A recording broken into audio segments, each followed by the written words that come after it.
Judaism represents a new orientation for us. Unlike the tribal and Asian religions we investigated, with cyclical notions of time and a monistic worldview, Judaism has been called one of the historical religions. This doesn't mean that tribal or Asian religions don't have histories, but that Judaism, Christianity, and Islam are religions that have taken history seriously in a different way.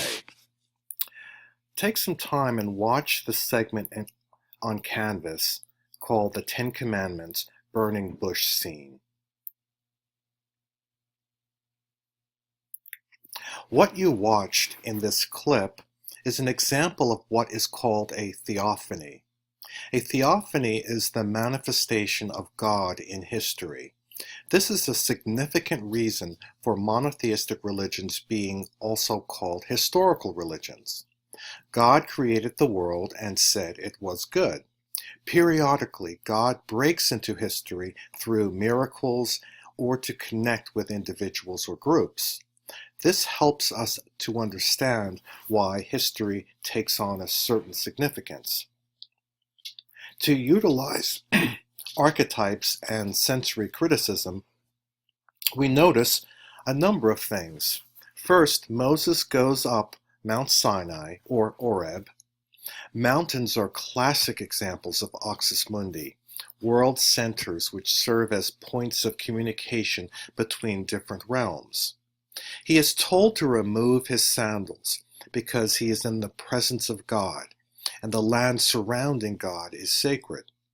This is also where Moses is being given the prophetic call to become a prophet, a mouthpiece for God. Another significant part of this scene is when God tells Moses to go to Pharaoh and tell him to let the people be freed. Moses asks an interesting question. He asks for God's name. This is a perfectly normal question because everyone knows that all gods have names. And in this Near Eastern region, every tribe has gods with various names. But God says, "I am that I am. I will be what I will become." That's not a name. This is what is called the tetragrammaton, basically 4 grammar points. The grammar points Y, H, W, H have been transliterated as Yahweh, or in other contexts, Jehovah. So God doesn't have a name that any human can say, but more a designation that he is. Back to the slide. Now on this slide are some of the themes and symbols related to Judaism. First of all, Judaism is one of the oldest of the great world religions, besides being the first long-standing monotheism.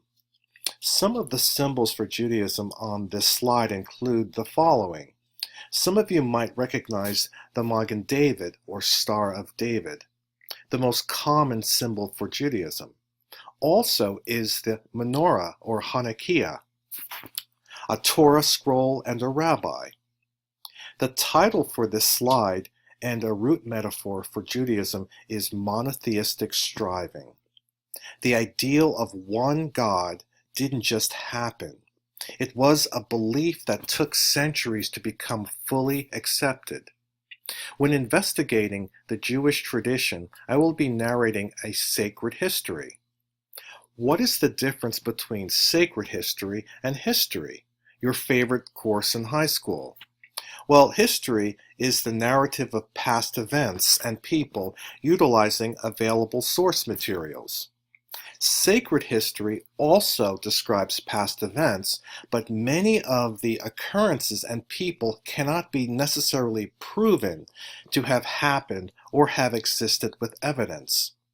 Miracles or other extraordinary events or people are placed into the historical narrative for sacred history to happen. The belief by many followers of Judaism, Christianity, and Islam that miraculous events occurred in history gives history a certain meaning and salience, hence historical traditions. Another significant notion for the monotheistic traditions is that of an all-good and just God.